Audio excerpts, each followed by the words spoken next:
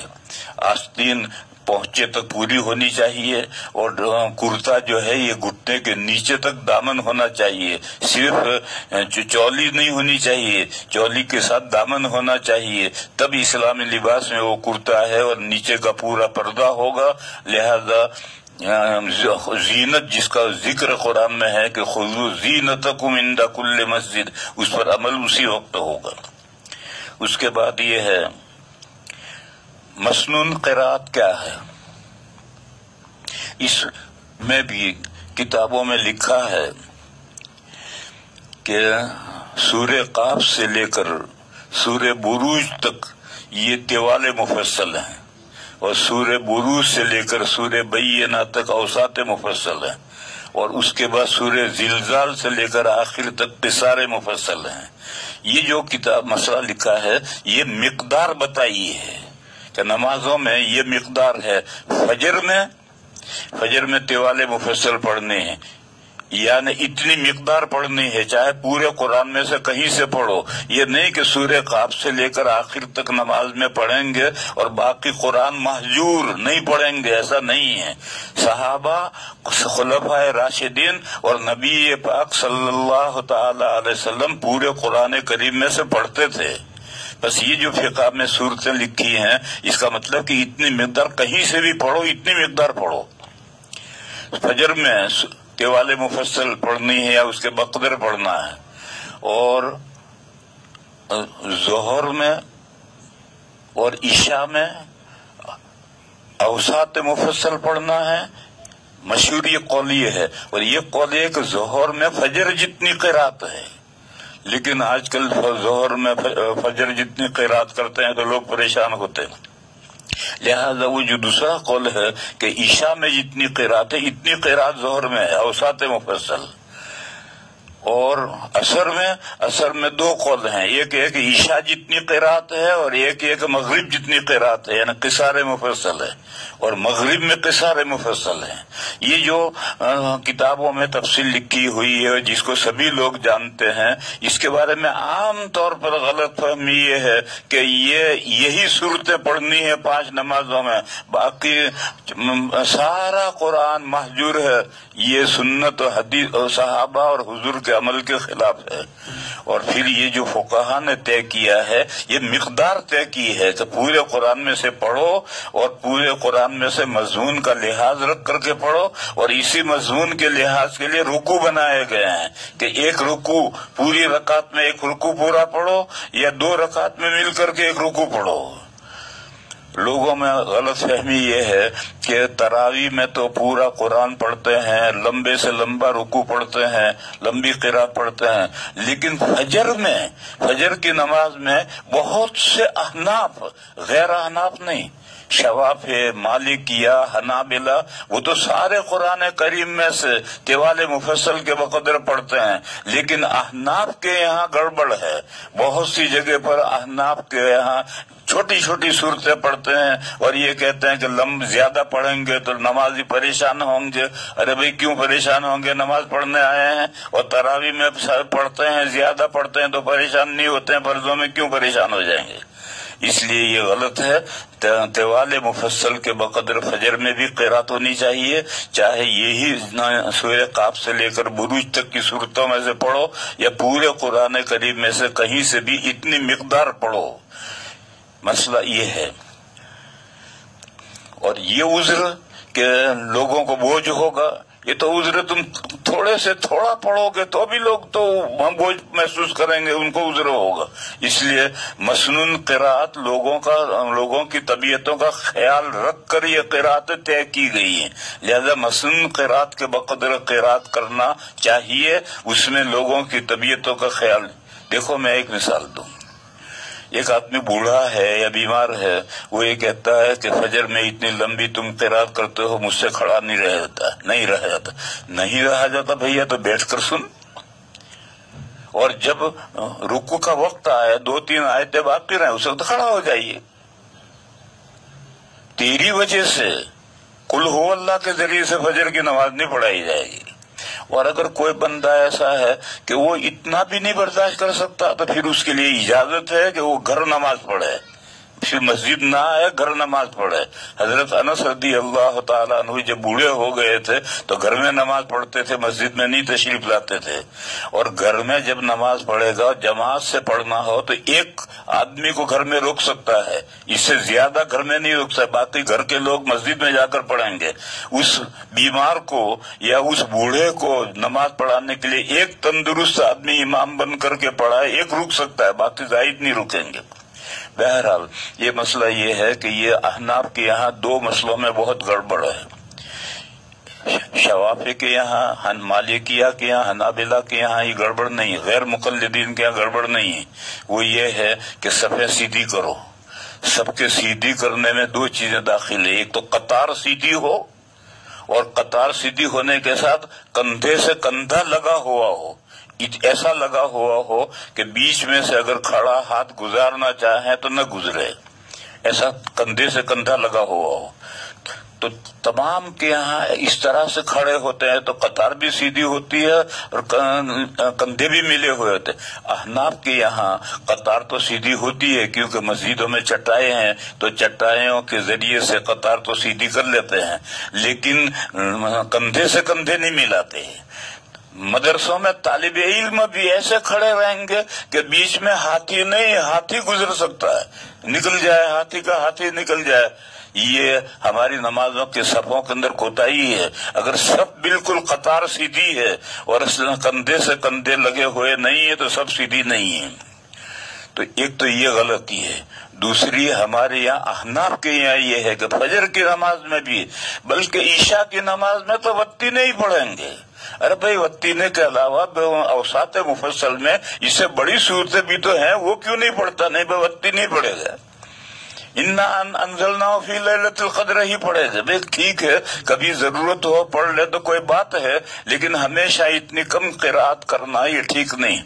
مسنون قرات ہونی چاہیے، اور مسنون قرات یہ ہے فجر میں اور ایک قول میں ظہر میں طوال مفصل ہیں، اور عشاء میں اور ایک قول میں ظہر میں اوساط مفصل ہیں، اور عصر میں ایک قول میں اوساط مفصل ہیں، اور ایک قول میں عصر میں اور مغرب میں قصار مفصل ہیں۔ یعنی ان صورتوں کے بقدر پورے قرآن کریم میں سے مضمون کا لحاظ کر کے رکوع سے رکوع پر رک کر کے نماز پڑھو۔ یہ اس کے بعد دوسرا مسئلہ ہے، روزے میں مغرب میں تاخیر کرنے کا حکم ہے۔ روزے میں مغرب میں تاخیر کرنے کا حکم ہے۔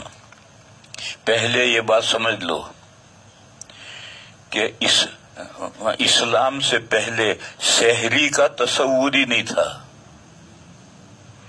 مولانا صاحبان جو ہے وہ جانتے ہیں کہ شروع اسلام میں مسئلہ یہ تھا کہ جب آپ کو نیند آ گئی تو اگلا روزہ شروع ہو گیا، سحری تھی ہی نہیں۔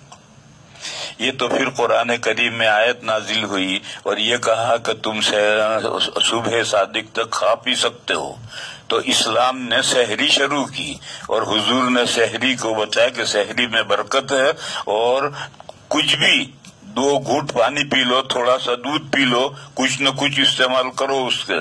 غرض سحری تو اسلام نے شروع کی ہے، اسلام نے جب سحری تو نہ کرو، یعنی تھوڑا سا چائے پی لو، دودھ پی لو، تھوڑا سا کچھ کھا لو، لیکن اصل جو پیٹ بھر کر کھانا ہے وہ روزہ کھولتے وقت ہے۔ اور یہ جو ہمارے یہاں طریقہ ہے، ایک مغرب سے پہلے افطاری کی اور پھر مغرب پڑھ کر پھر کھانا کھایا، یہ جو 2 قسمیں 2 حصے کر دیے ہیں، یہ بھی اسلام میں نہیں ہے۔ اسلام میں تو یہ ہے کہ جب اذان مغرب کا وقت ہوا، اذان ہوئی، تو اب من فطر صائما، روزے دار کو کھانا کھلاؤ، افطار کراؤ، یعنی پیٹ بھر کر کھانا کھائے۔ لہذا اس کے بعد پھر مغرب بعد کچھ نہیں کھانا، بس مغرب پڑھو، مغرب بعد اوامن پڑھو، جو کچھ کرنا ہو کرو، اور جو کچھ کھانا ہے وہ افطاری میں کھا لو۔